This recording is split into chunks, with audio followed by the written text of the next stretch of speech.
OK, fait que j'ai une question pour toi en commençant. Vas-y donc. Aucun intro. C'est comme, oh shit, c'est assez. C'est exactement ça le chaos. J'ai une petite bouteille dans ma main. Ouais. Tu sais pas c'est quoi le contenu. Probablement de l'huile. Mais tu sais pas c'est quoi. Je me fie au contenant. Exact. Est-ce que tu me fais assez confiance pour, exemple, n'en prendre direct sur la langue sans que je te dise c'est quoi? Ouais. Pourquoi? Parce que je te fais confiance. Pourquoi? Je te fais confiance parce que jusqu'à présent, de toutes les fois que je t'ai vu, t'as jamais fait de geste, t'as jamais rien dit, puis toutes les preuves me disent que t'es bienveillant. À toutes les fois. Fait que ce serait une exception que ce soit pas quelque chose de bienveillant. Et si jamais c'était pas quelque chose de bienveillant, je te juge. Ah, ben tu vois, c'est super intéressant. Je voulais juste te lancer ça d'entrée de jeu parce que je trouve qu'il y a beaucoup à apprendre sur comment adresser des prospects, des clients, comment générer de la confiance. Je trouvais que c'était intéressant, mais je m'en pars de... honte, coupé. On veut commencer ça. C'est bon. Je voulais juste savoir. Good. Malu Lemire, merci d'être là pour premier épisode de la saison 2 de Coach to Coach. Nice. Puis on est rendu dans un nouveau studio full automatisé avec des lumières. On a même le logo d'un de mes clients. C'est super cool. Même mes réponses sont automatisées. Tout est automatisé. En fait, t'es une représentation AI du vrai Manu qui est chez eux en train de dormir actuellement. Ah oui, un hologramme. Tu dors dessus. C'est pour ceux qui savent, ils savent.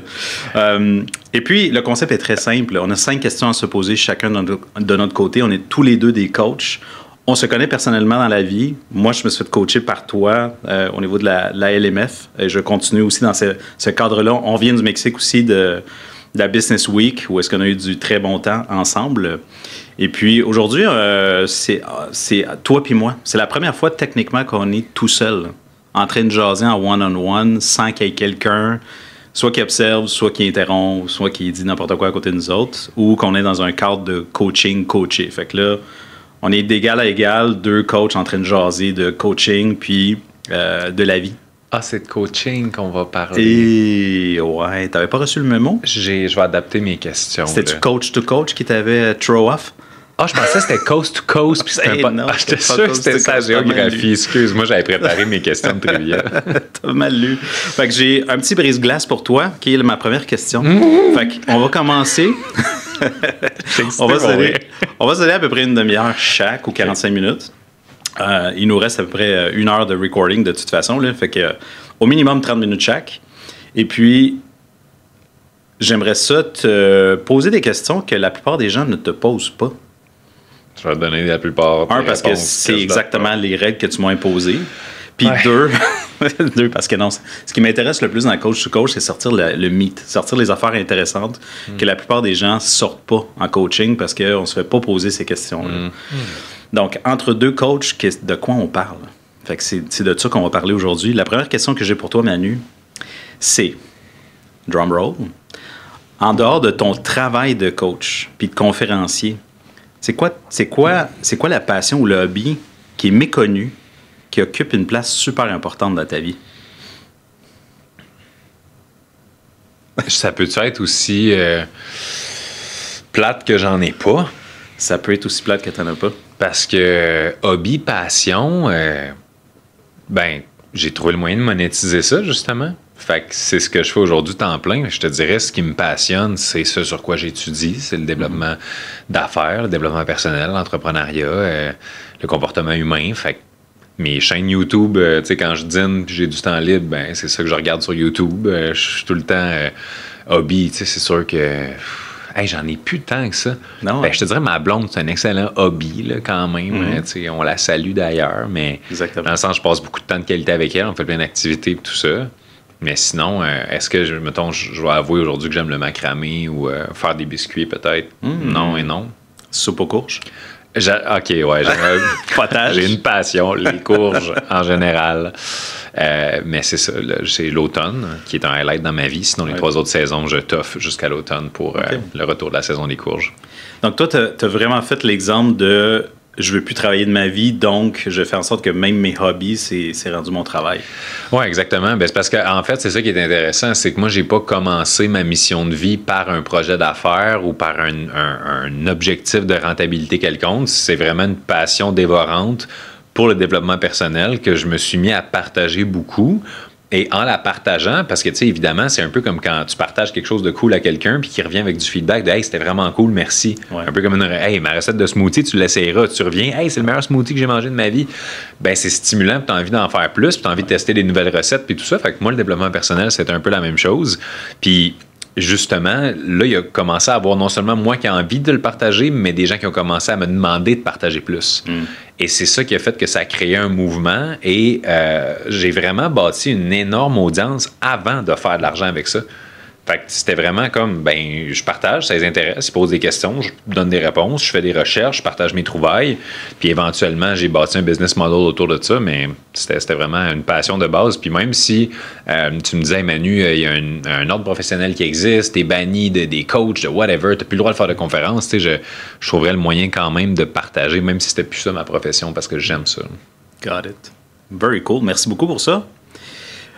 Puis là, si tu pouvais passer une journée avec une version plus jeune de toi-même, quel conseil est-ce que tu lui donnerais? Puis, c'est quoi les questions que tu lui poserais? Quel conseil je donnerais? Ouais. Puis, tu sais, tu peux lui poser des questions avant de te donner des conseils, mais mettons. Je pense que c'est drôle, hein, parce que souvent, quand on a cette image-là de on se revoit plus jeune, c'est dans le but d'aider le jeune à progresser mieux, tout ça, mais on dirait que j'ai voulu spontanément avoir un axe de m'aider moi là, grâce à lui. Fait que peut-être d'y poser des questions pour arriver à mieux comprendre ce qu'il vit. Okay. Pour essayer de faire peut-être un lien plus fort entre certaines racines de peut-être ce que je ressens dans des situations de l'âge adulte, puis de faire des liens, de faire un chemin à l'inverse. Parce que, évidemment, ça dépend beaucoup de ta question de si ce que je fais là avec lui va avoir des répercussions sur moi maintenant parce que je suis son lui du futur. Ouais. Tu sais, là, la théorie. Ben, mettons que c'était séparé. Mettons que c'était séparé. Ouais. Puis, ben, dans le fond, c'est un autre enfant, en quelque sorte, ou peut-être mon fils, quand il va avoir l'âge que j'avais quand j'étais enfant. Le fait de faire, d'être beaucoup dans l'action. Je te dirais qu'on passe énormément de temps à réfléchir, à faire des plans, à se demander ça va-tu marcher, ça va-tu pas marcher. Puis souvent, dans 20 jours de réflexion sur ça marche-tu pas, tu aurais eu le temps de faire 4 tests concluants, d'apprendre énormément, de trouver 3 partners, puis tu sais, juste si tu avais fait.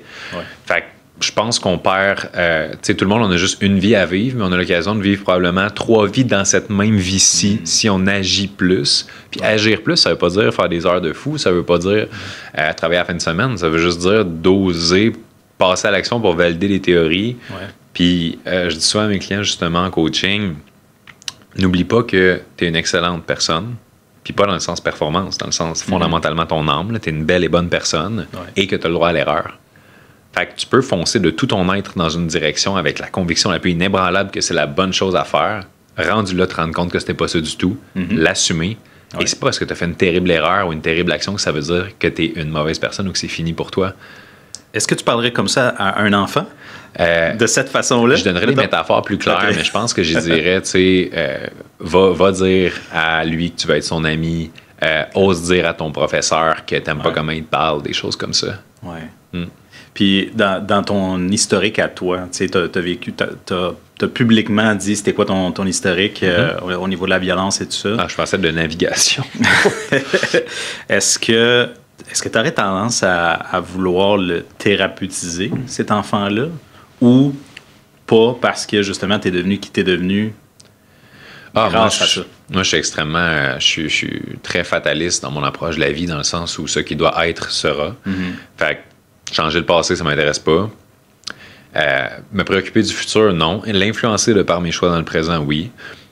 Fait qu'est-ce que j'essaierais d'aider ce jeune-là? C'est un peu le même principe que de dire, est-ce qu'on aurait dû aider mon père quand il était jeune pour pas qu'il devienne l'homme qui est devenu, qui a un impact tellement négatif, mais qui en même temps m'a forgé dans la douleur pour que je comprenne. Tu sais, si tu veux commencer à refaire des oui mais, faut que tu repartes de l'histoire du début de la première cellule à la limite, puis que t'es comme, t'es sûr que tu veux naître dans cet étang-là ou t'aimerais être dans cet arbre-là? On philosophe en esti, là. Non, c'est ça. Ça commence à aller loin. Là. Puis j'adore la phrase qui dit « La sagesse n'est pas d'avoir toutes les réponses, c'est d'arrêter de se poser toutes les questions. Le jour où j'ai commencé à me crisser à la paix, ben, j'ai été plus en paix. Ah, c'est magie, man. Magie, c'est fou pareil. Là. Quand tu oses passer à l'action puis faire l'action que tu pensais, puis là, tout d'un coup, tu es dans l'action, fait que tu n'as plus besoin d'y penser. On dirait que les gens oublient de réfléchir de cette façon-là. Alors, s'il y a des gens qui sont à l'écoute... Oui, exact. Je m'attends pas à ce que les gens écoutent. Moi, je profite du moment présent avec toi. Ah, c'est bon, ça. S'il y a des gens qui en bénéficient, tant mieux. Je fais ça pour les likes, le fame puis le cash. Moi. Exact. Et voilà. Depuis le début. En passant, j'espère que, juste disclaimer, c'est le moment clé où on fait la séparation entre ceux qui comprennent le sarcasme ou non dans l'épisode. Ceux qui le comprennent, bonjour, merci d'être avec nous. Ouais, ceux qui le comprennent pas, plus besoin de vous parler. Je pense que vous avez quitté après mon dernier cadre. There you go. Ouais, on est quand même assez... J'ai toujours été quand même assez sarcastique, mais je suis pas certain que tout le monde comprend le sarcasme ou l'ironie. Mais tu as bien fait de mettre un warning là-dessus.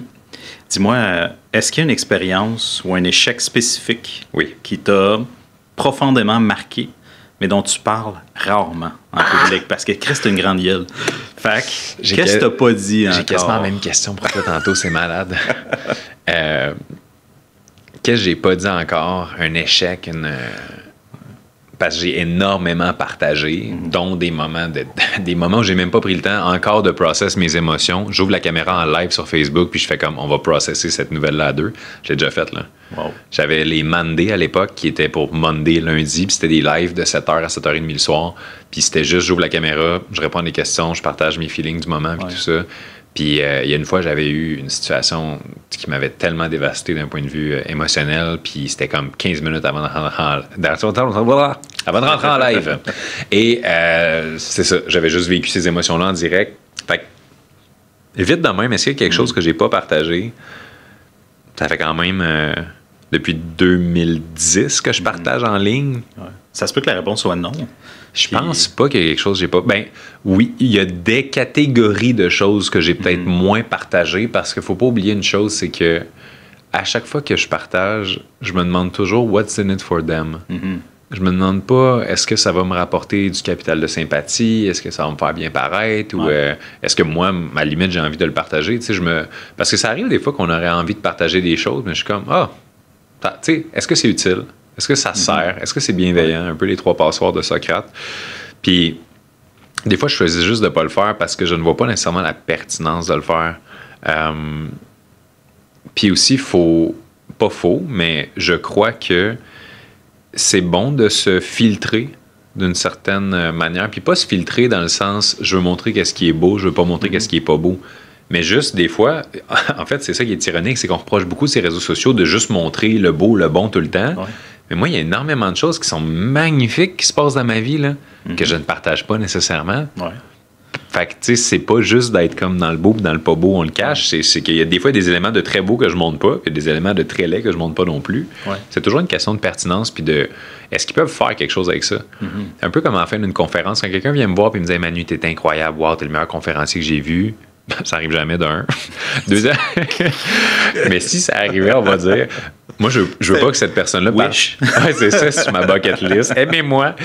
Je veux pas que les gens partent avec le feeling que j'étais bon. Je veux que le feeling ce soit je sens que je peux moi devenir meilleur parce que cette conférence-là m'a apporté des ressources. Fait que je veux plus être un passeur d'informations, puis de concepts, puis de réflexion que d'être la personne qui est comme un peu l'espèce d'inspiration, si on peut dire ça comme ça. Ouais. Good, man. Thank you. J'adore. Je me suis fait 6 questions, pas 5. OK. Je cheat à mon propre On est rendu où, là? Je sais pas. Vraiment nice. Je suis rendu à la 5e question déjà. Si tu avais carte blanche pour faire une action controversée ou risquée dans ton domaine, le coaching, mais qui aurait un énorme impact positif, tu le ferais-tu? J'ai déjà fait. OK. Cool. Fait que qu'est-ce qui était controversé et risqué que tu as fait? Dans le temps de la vaccination, I took a stand. OK. Aucune hésitation. Moi, quand ça a commencé, je suis pas pro-vaccination, je suis pas anti-vaccination, je suis pro-question. Ouais. Je suis pro-discussion. Dialogue. Je suis pro-débat. Ouais. Je suis pro. Amène-moi sur la table des gens qui pensent de tout leur être pour des raisons valides que oui, puis des gens que non. Et laissons-les discuter avec la même égalité de droit à la tribune. Et ça, j'ai took a stand dans ce temps-là. Puis évidemment, il y a des gens qui m'ont dit que j'allais tuer tout le monde, puis que je contribuais à la fin du monde, puis des choses comme ça. Puis il y a beaucoup de désabonnements, puis des choses dans le même. Mais pour moi, tu sais, c'est la liberté, le droit de s'exprimer, c'est des droits fondamentaux qui ne devraient pas être tout simplement balayés du revers de la main. Fait que j'avais osé à l'époque. Puis, je suis très... Tu vois, aujourd'hui même, je retook a stand en quelque sorte en le faisant, parce que même si c'est dans notre passé, c'est encore dans notre conscience collective. Tu viens de le remettre sur la table. Ben exactement. Donc c'est ça, tu sais, je trouve ça important d'oser, justement. Puis, ce qui a été, je te dirais, le plus challengeant pour moi, et qui l'est encore à ce jour, c'est le fait que... Puis c'est drôle, j'avais une conversation récemment avec Hugo Girard, là, qu'on a vu à Business Week, exactement sur ce sujet-là. C'est le fait que si tu veux vraiment changer quelque chose, si tu vas complètement à l'extrême opposé de ce que tu veux changer, tu deviens l'ennemi en quelque sorte de ce que tu veux changer. Fait que ça crée une opposition, un conflit. Tandis que si tu, en quelque sorte, réussis à te faire élire dans le camp de ce que tu veux changer, après ça, tu es capable de changer des choses de l'intérieur. Fait que c'est un peu le principe du cheval de Troie, version virtuelle. Fait que c'est sûr que si il y a des choses que j'ai envie de dire sur le web, sur les réseaux sociaux, qui fait en sorte que je vais perdre mon reach, qui fait en sorte que je vais me faire bannir mon compte, ce qui est déjà arrivé pendant certaines périodes de temps. Je me suis dit, OK, parce que je revendique quelque chose, je perds mon accès à ma plateforme pour rejoindre au-dessus de 100 000 personnes. Est-ce que, finalement, si ce que je veux, c'est aider une cause, le fait de m'enlever moi-même ma tribune de par le fait que je défends quelque chose est vraiment la façon de contribuer au maximum? Fait que c'est pour ça que, des fois, c'est pas parce que je me censure parce que j'ai peur. C'est que je me censure parce que je veux pouvoir continuer d'exercer l'impact que je veux avoir. Tout à fait. Donc, tu es au courant qu'il y a un certain contrôle qui est mis sur toi. Ah, c'est définitivement. Puis que, justement, on n'est pas... veux-tu en savoir une bonne? En ce moment, je suis dans un groupe de coaching, dans le sens que je coach des gens. Il y a une 50aine de personnes dans un de mes programmes. Puis, il y a des publications qui sont partagées et sur leur portail de membres et sur un groupe Facebook dans lequel ils peuvent interagir et tout ça. Il y a énormément de mes cours que je donne à mes étudiants qui se font bannir par Facebook dans mon propre groupe Facebook parce qu'ils vont dire que, par exemple, c'est des affaires qui ne devraient pas être sa plateforme, des choses comme ça. Fait qu'eux autres, par exemple, je veux les aider avec leur présence sur le web, avec des stratégies de marketing puis tout ça. Puis ils vont dire, par exemple, que... je sais pas, moi, je vais te donner un exemple de stratégie de marketing qui est un concept super simple. Tout le monde essaie d'avoir plus de visibilité. Fait que dans un cours, j'enseigne qu'au lieu d'essayer de créer de la visibilité, déplace-toi où il y a déjà de la visibilité et passe le même message. Fait qu'au lieu d'essayer d'attirer l'attention, tu vas où il y a de l'attention. Tu sais, ce qui est un concept très logique, mais qui peut sauver beaucoup de temps aux gens qui créent du contenu sur le web. On s'entend, il n'y a rien d'alarmant ici. Facebook a retiré votre post parce qu'il croit que vous essayez d'obtenir des likes de manière frauduleuse et tout ça. Fait que là, je me dis, crème, même quelque chose qui est très legit, qui aide les gens pour vrai, je ne peux même plus le diffuser. Puis là, les nouvelles qu'on ne peut plus envoyer sur les réseaux sociaux, qui sont censurées, justement, la presse, tout ça, c'est fascinant. Donc, je suis dans un... Je sais qu'on s'égare un peu peut-être, là, mais je songe constamment à comment réussir à pouvoir continuer d'impacter positivement sans non plus... finalement devenir le chien de poche de quelque chose de beaucoup plus grand qui essaie de contrôler le discours. Là. Il y a plusieurs personnes qui m'ont parlé de changer de plateforme, justement, puis de sortir des plateformes qui sont basées sur de la publicité parce que, justement, il y a ce contrôle-là. Tu sais, toi, en faisant un commentaire, mettons, sur le feed de quelqu'un d'autre, on parlait de Charles Côté tantôt, qui est juste, son bureau est juste à côté d'ici de ce podcast-là. Si, admettons, j'allais dans son groupe drôlement inspirant pour répondre à des questions ou faire du coaching ou démontrer mes capacités, Facebook perçoit ça comme étant du poaching. C'est une façon frauduleuse d'avoir de la business dans leur définition. Ça pourrait être mal interprété par Charles. Peu importe. Il y a plein d'interprétations possibles. Fait que le système de contrôle fait « OK, non, toi, t'es banni, ça, t'as pas le droit, non. » Mais si tu le faisais dans Telegram, si tu le faisais dans une autre plateforme qui se crisse pas mal, qui est basée sur le free speech, ou peut-être dans un compte Circle, ou dans School, ou dans peu importe dans quoi, là, tout d'un coup, ben, tu peux faire pas mal tout ce que tu veux, mais c'est pas la même intention. Puis c'est pas le même reach, puis c'est pas le même monde. Effectivement, puis aussi de faire transférer les gens de plateforme, c'est difficile, mais également, tu le dis, c'est pas juste une question de plateforme, c'est une question de relation. Ouais. Puis comme ce que tu as dit pour, mettons, aller coacher dans les commentaires puis des choses de même, moi, c'est sûr que j'aimerais idéalement avoir une discussion avec la personne qui a le groupe avant de commencer à faire ce genre de procédure-là, parce que des relations, ça vaut très cher, c'est très facile. Absolument. Une réputation, ça se bâtit en 15 ans, ça se détruit en un move. Ouais. Fait que... définitivement. Oui, 100%. En clôture, de mon côté, ça passe vite, hein, quand même. Ouais, ça passe très vite. Qu'est-ce que tu penses, au fond de toi, mais que tu n'oses pas dire à ton audience parce que c'est trop polarisant, bien trop impopulaire? Fait que tu n'oses pas actuellement. Puis là, je pense que tu oses pas mal. Clairement, tu l'as dit, tu es très libre de penser. Tu es un gars à... Ton humour, tu t'en fous de le déposer. Clairement. Y a-t-il quelque chose que tu n'oses pas? Que j'ose pas dire. Parce que c'est trop polarisant. Il y a trop de monde qui te mettrait dans un coin. Je suis beaucoup plus raide et rough que ce que je laisse paraître sur les réseaux sociaux.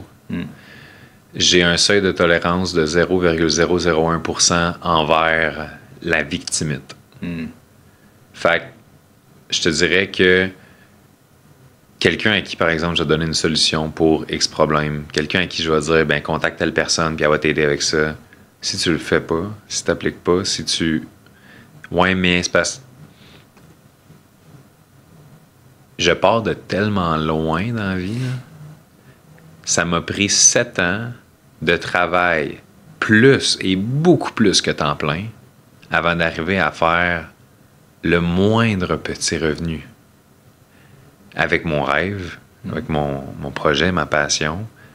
Puis quand je vois des gens qui sont là, ça fait 4 posts que je fais, ça n'a pas marché. Ça, là, c'est comme si rendu là, j'ai une espèce de... Ben, c'est ainsi, c'est ton destin. Tu viens d'officialiser ton destin.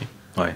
Puis j'ai pas envie, mais pas du tout, d'aider la catégorie de personnes qui n'a pas envie de s'aider elle-même ou qui ne prend pas action. J'aime mieux quelqu'un qui est gossant puis qui vient m'écrire à chaque semaine me dire hey, Manu, j'ai fait ça, nanana, puis c'est quoi la prochaine étape? Que quelqu'un qui va me dire ah ouais, je sais que tu m'as dit ça il y a 2 mois, mais je n'ai pas eu le temps. Puis le temps, c'est pas quelque chose qu'on a, c'est quelque chose qu'on prend. J'avais 4 jobs en même temps à une certaine époque, plus mon projet, faisant en sorte que je me levais à 5 heures du matin à tous les jours pour avoir le temps d'être au gym avant ma journée et je me couchais à minuit le soir en ayant fini de travailler à 11h59. Ouais. Puis j'ai fait ça pendant des années. Fait que les excuses en général, là, ce que j'appelle les tacos. Tacos de ci, tacos de ça, tacos d'elle. Ça, puis Monsieur Ouimet. Exact, Monsieur Ouimet. Good. Excellent. Mais je vais quand même continuer là-dessus. Je veux pousser la logique un petit peu plus loin. Ben, la logique, l'histoire un petit peu plus loin. Donc, ce que tu partages pas avec ton audience, c'est ton impatience. C'est... Parce que t'es pas patient avec les gens qui te donnent des excuses. Ouais, je partage pas... je vais pas... Parce que je sais que rentrer dedans, entre guillemets, là, c'est vraiment pas la bonne approche pour tout le monde. Ouais. Et certaines personnes ont besoin de temps, de compréhension, de patience. Puis à la limite, ça se peut très bien que quelqu'un procrastine pendant des mois, puis éventuellement se réveille, ouais, un événement qui change sa vie, puis il décide d'aller de l'avant. Fait que j'ai pas envie de brûler de pont ou de faire mal de façon non nécessaire à quelqu'un qui finalement a peut-être juste vraiment une passe difficile puis a besoin de ce temps-là pour rien faire ou réfléchir tout simplement sans être dans l'action. Ouais. Fait que j'essaie toujours de me garder le plus proche possible de mon cœur puis d'avoir de la compassion au maximum. Puis à chaque fois que je ressens un début de ce que j'appelle l'agressivité. Mais l'agressivité, c'est pas d'être agressif. L'agressivité, c'est l'émotion de... Il y a une contraction en dedans, il y a comme une boule qui se serre ici, puis les dents sortent quasiment tout seul. Ouais. À chaque fois que je ressens ça, ou un début de tout ça, j'essaie de le remplacer par de la curiosité. Parce que je me dis, il y a probablement une facette, une dimension de la situation de la personne que je ne comprends pas. Et si je comprenais vraiment l'ensemble de son histoire, probablement que je verrais les choses différemment. Et n'oublions pas une chose, c'est que je m'attends et j'espère à la même chose de la part des autres. C'est-à-dire que des fois, par exemple, j'ai un client qui va m'écrire un mardi, je sais pas. Puis je suis en train de vivre la pire épreuve de ma vie ce mardi-là. Et je deal encore avec cette urgence phénoménale le mercredi. S'il m'écrit jeudi, une phrase du genre « Ouais, tu t'en crises du monde », c'est tellement dévastateur, je trouve. C'est tellement une interprétation facile et gratuite. Fait que j'essaie en retour de ne pas le faire, puis de toujours laisser l'espace de... Puis c'est drôle, hein, parce que il y a un gars avec qui je faisais des suivis, tu sais, pour manifester beaucoup d'intérêt envers ce que je fais. Je vais m'inscrire, je vais faire du coaching avec toi, tout ça. Suivi 1, pas d'action. Suivi 2, pas d'action. Suivi 3, pas de réponse. Ouais. Puis là, les mois passent, puis en dedans de moi, c'est quelqu'un de qui j'étais quand même proche. Fait que j'avais vraiment un feeling de... Je me sens comme si on m'avait manqué de respect un peu. Ouais. Puis comme de fait, je croise par hasard, quelques mois plus tard, cette personne-là à l'aéroport, en allant justement à la Business Week. Trop nice. Puis là, oh my God, hey, je suis tellement désolé, il s'est passé ci, ça dans ma vie, puis tout ça, j'ai hâte de te compter ça, je sais que j'ai pas répondu à ton dernier message, oh my God, je suis tellement désolé. Puis je me dis, hey, si j'avais répondu avec agressivité ou quelque chose d'impatient, de genre, pour de vrai, je suis vraiment déçu, puis telle affaire, peut-être que j'aurais brûlé un pont. Ouais. Puis cette personne-là, à l'aéroport, on n'aurait pas eu ce même échange-là, peut-être qu'il n'y aurait pas la possibilité de co-créer dans le futur. Mais en même temps que je te réponds, là, je me dis, oui, mais est-ce que quand même ça aurait été bon que je mette cette limite-là? Il y a toujours cette... C'est ça qui est fucked up, c'est quand est-ce que tu embarques dans tes préférences? Quand est-ce que tu embarques dans... Moi, je préfère quand les gens font pas ça, fait que je le verbalise, versus je suis constamment en accueil, dans mon féminin, en train d'accueillir constamment tout. C'est parce que le problème, je crois, c'est que quand on n'est pas dans l'accueil, puis quand on est dans j'exprime ma limite, si on est dans le public, puis qu'on est exposé à autant de personnes que je le suis de par les réseaux sociaux, on va passer notre temps constamment à mettre nos limites. Yep. Absolument. Fait que c'est pour ça que moi, j'ai beaucoup de personnes qui m'écrivent pour soit un avis, un feedback, un conseil, bref, ce que j'appelle les « t'as-tu juste un petit 5 minutes? Peux-tu lire mon post puis me dire si tu penses que ça va pogner? Peux-tu me dire, est-ce que tu penses que si je fais une pub comme ça bref, des petites demandes gratuites comme ça que j'ai, puis j'ai un message copié-collé. Salut, je vais te répondre ce que je réponds à toutes les personnes qui me demandent un petit 5 minutes pour X, Y, Z. Puis là, j'ai ma réponse copier-coller. Fait que je suis capable de mettre ma limite, mais elle est automatisée en quelque sorte. Exact. Fait que ça, c'est une solution. Ça prend beaucoup moins de temps. Ouais. Good. Manu, j'ai le goût de te poser une question qui est pas scriptée, ça me vient, qui est plus en rapport avec toi en tant que coaché. Quand toi, tu te fais coacher, moi, je te regarde aller, j'ai des opinions, de coach envers toi, je te vois aller avec ta blonde, je te vois aller dans certains scénarios différents. Je t'ai vu dans ton personnel quand on était au chalet, ce qui se passe au chalet reste au chalet. Je t'ai vu dans plusieurs affaires, puis j'en parle avec ma femme, puis je dis, je vois des patterns chez... tout le monde en a. Tout le monde a des patterns, puis je ne vais pas les partager ici, c'est pas ça le but. Mais je suis curieux de savoir comment qu'un gars habile comme toi, qui a fait beaucoup de développement personnel, se fait coacher, puis il se bullshit pas lui-même avec ses propres techniques. Humilité. OK. Je rentre dans aucune de mes sessions avec mes coachs avec l'espoir d'avoir raison, avec l'espoir de convaincre, avec l'espoir de prouver un point. Je paye pour ça. Je suis là pour avoir pas raison. Je suis là pour apprendre. Je suis là pour m'ouvrir. Je suis là pour faire « Ah, ouais, tu penses? Okay. » Puis plonger là-dedans. Good. Fait que je te dirais, j'ai pas ce feeling-là de me fermer moi-même. Puis d'ailleurs, si tu veux y aller en ondes, j'aurais été vraiment curieux d'avoir tes opinions sur mes patterns puis des choses comme ça. Parce que je serais curieux de voir ce que tu as réussi en si peu de temps et en des contextes autant sociaux de remarquer. Ouais. Si t'es à l'aise. C'est une impression, évidemment, c'est mon opinion. Ce que j'avais remarqué, c'est qu'il y a un côté, tu m'avais dit à un moment donné, puis merci de t'exposer de cette façon-là, très courageux et authentique de ta part. Aucun stress. J'avais remarqué que dans certains setups, tu disais, mais moi, je suis un introverti. Yeah. Carrément, c'est je affirme être introverti. Clairement, tu es capable d'être extroverti. Tout à fait. puis tu as trouvé des stratégies le fun pour être extraverti, et tu te fais payer pour être extraverti. En plus. En plus. Fait que je pense pas que c'est ta nature être introverti.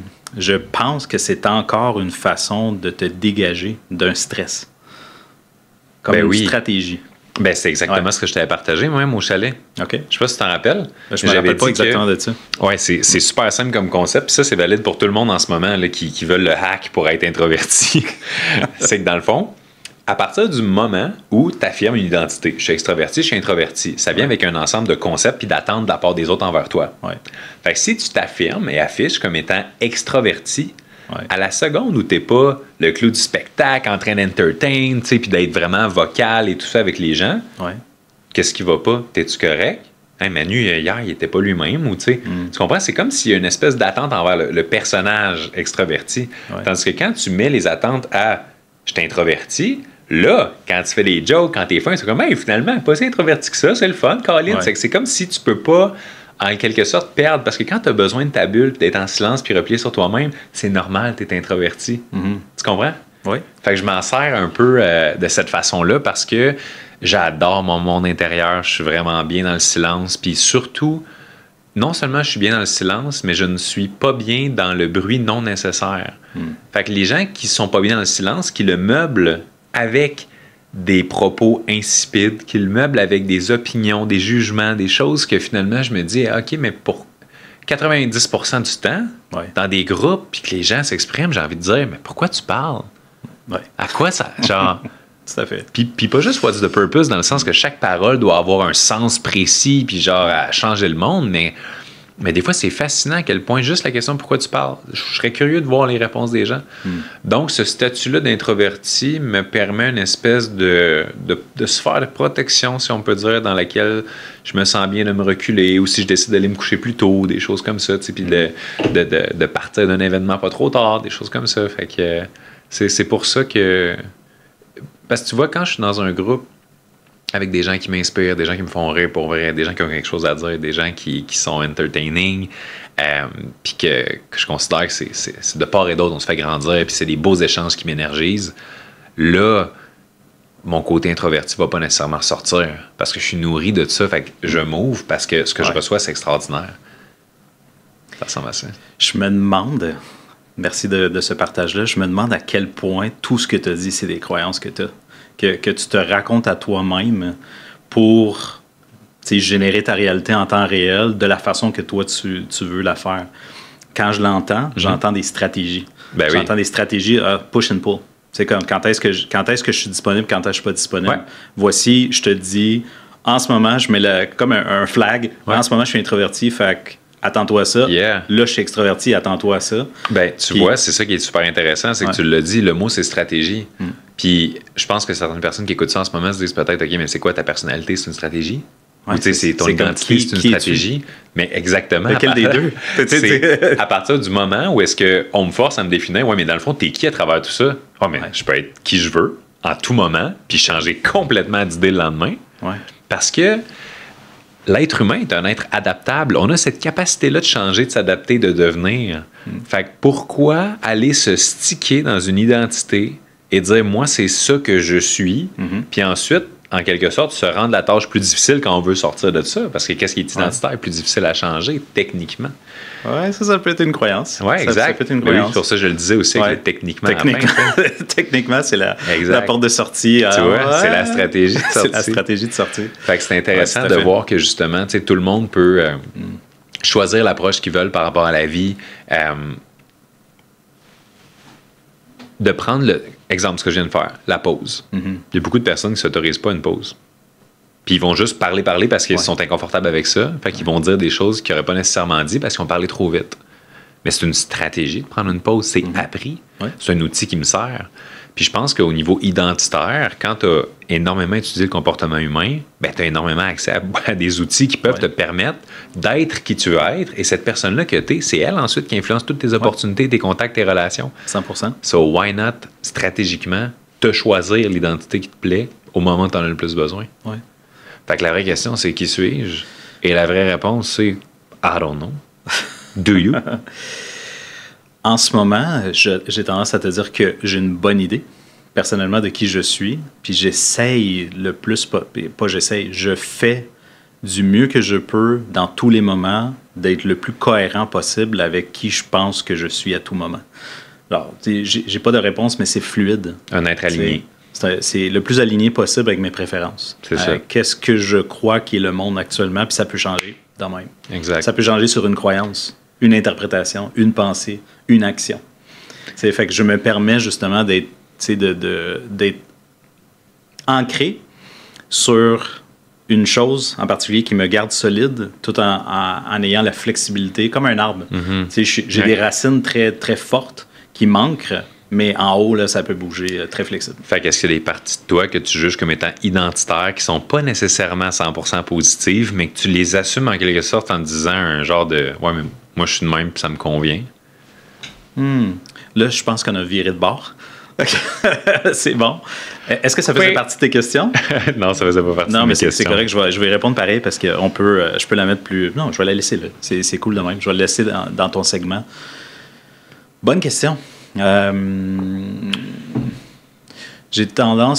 redéfini qu'est-ce que négatif voulait dire, parce que j'accepte tout dans l'expérience. Avant, c'était pas comme ça c'est bien, ça c'est mauvais. Maintenant, j'ai pas de jugement. J'ai le discernement, mais je ne juge pas bien ou mauvais. C'est comme tout est bon au complet. J'ai tout passé à, même quand j'ai des contractions, qu'est-ce que ça veut dire? Je m'en vais dans le positif de la curiosité, justement. Comme toi, tantôt, au lieu de juger, je vais être curieux. Qu'est-ce qu'il y a ici? Est-ce que ça veut dire que tu ressens plus d'émotions négatives? Je ressens des triggers qui me font découvrir que j'ai un trigger, mais je juge pas le trigger. Je fais pas comme mauvais Adrien. C'est pas ça que je fais. Mais sans juger, est-ce que tu ressens encore des émotions négatives? De moins en moins. Peur, colère, tristesse, honte, dégoût? Non. De moins en moins. En fait, il y a un moment donné dans ma vie où est-ce que j'ai réalisé que ça faisait des années que j'avais pas de peur. J'ai juste pas de peur. Mais tu sais qu'est-ce qui est venu avec pas de peur? Pas d'excitation non plus. Mm-hmm. Là, j'ai fait attends une minute, ça marche pas, là. C'est pas équilibré, ce truc-là. Le négatif équilibre le positif également. Tu peux pas enlever le négatif, puis là, tout d'un coup, penser que tu vas juste être dans le positif. Ça marche pas comme ça. Tu as vraiment besoin d'un balance entre les deux. Fait qu'est-ce que tu trouves que d'être plus proche de cette neutralité émotionnelle, d'observateur, fait en sorte que la vie a perdu un peu de sa saveur? Si tu restes en neutre, oui. Parce que j'ai déjà fait des méditations où j'ai atteint la neutralité puis j'ai détesté l'expérience. J'avais l'impression de ne pas exister. Littéralement. Là, je suis comme, OK, ça sert à rien ici. Là. Il n'y a rien. Il n'y a absolument rien. Pas de push, pas de pull. Il n'y a rien. Fait que je me suis senti pas exister puis j'ai pas aimé le feeling. Comme si j'étais pas... je suis pas supposé d'être ici. Ouais. Tout d'un coup. Fait qu'après ça, choisis le camp puis choisis où est-ce que tu veux aller. C'est plus la capacité à déterminer qu'est-ce que j'aime, qu'est-ce que j'aime pas. Des fois, je vais être très négatif, comme par exemple quand je vis saisonnièrement des dépressions, je reste dedans. Puis c'est pas pour être sado que je vais rester dedans, mais j'apprécie cette douleur, l'inconfort, qui me rappelle à quel point d'habitude je suis pas inconfortable. Fait que je regoute de temps en temps à ce négatif-là pour me redonner le plaisir de toujours vivre de l'autre côté, la plupart du temps.